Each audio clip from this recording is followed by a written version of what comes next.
There are 5 Lions who scare the shit out of us. Ah!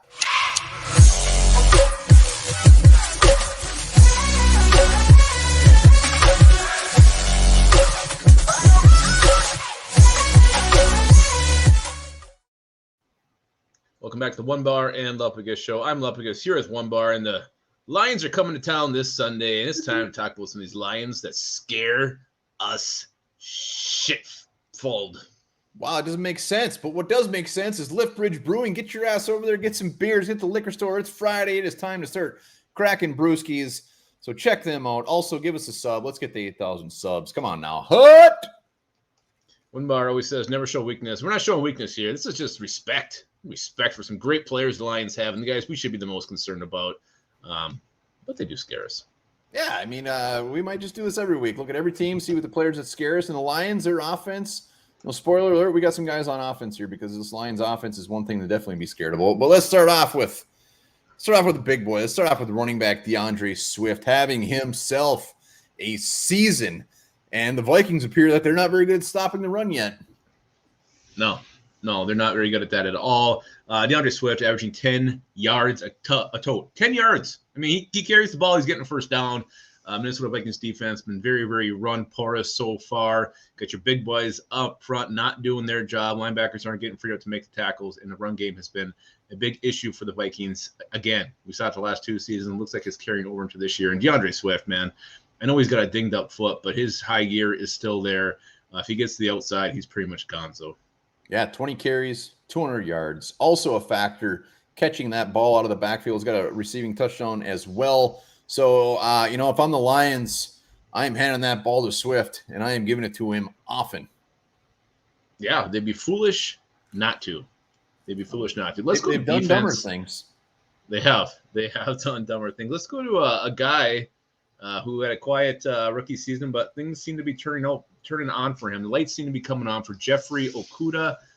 This D-back, he's only allowed 1 catch on the year so far. Really?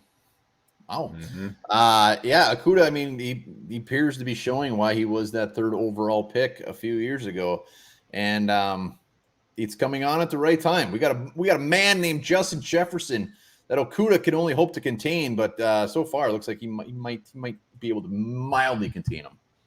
Well, you saw Darius Slay lock down Jefferson pretty damn well on Monday night, so I'm sure Okudah has been studying what he did, trying to mimic whatever he did to contain Jefferson. And again, I mean, he's riding a wave of confidence right now, so I'm sure he'll feel like he's up to the task. Hopefully Jefferson just schools his ass, but if Okudah can do what Slay did, this could be a long day for the Vikings offense again.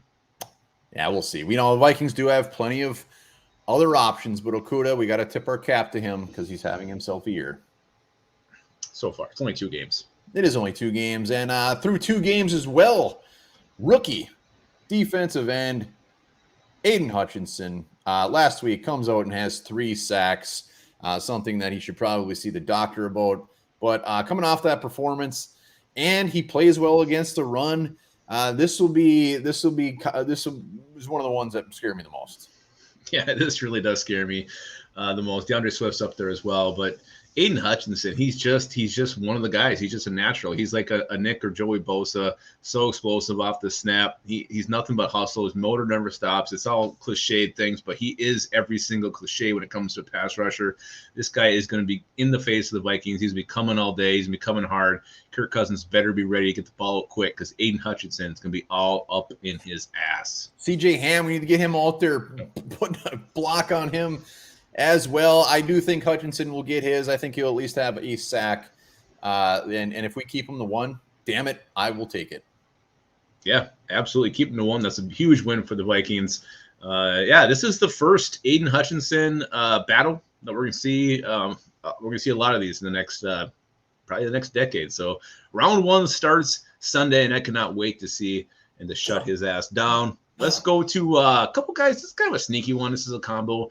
But look at the tackles for the Lions. Taylor Decker, Penei Sewell, 2 very good tackles, 2 who are playing very well, especially after a week where the Philadelphia Eagles tackles kind of held their own against the Vikings edge rushers. Yeah, the Decker-Sewell combo has allowed 1 sack this year. Penei is definitely having himself here. He's the one who gave up the sack, but he's having a much better season and appears to be the real deal. I mean, he graded out like a 75, but they're both playing very, very good. So in a game where I think that Danielle Hunter and Darius Smith need to get after Jared Goff and get after him hard and get up in his ass, I don't like the fact that they got some pretty damn good offensive tackles that can keep them in check. Pretty good offensive line as a whole, really. Yeah, the key for the Vikings this one is to pressure Goff off and hit him as many times as you can. If you're not getting to him and he's got time to hit the receivers, to get the ball to DeAndre Swift, it's gonna be brutal for the Vikings. So you have to pressure him, and you cannot let Taylor Decker and Penei Sewell shut you down.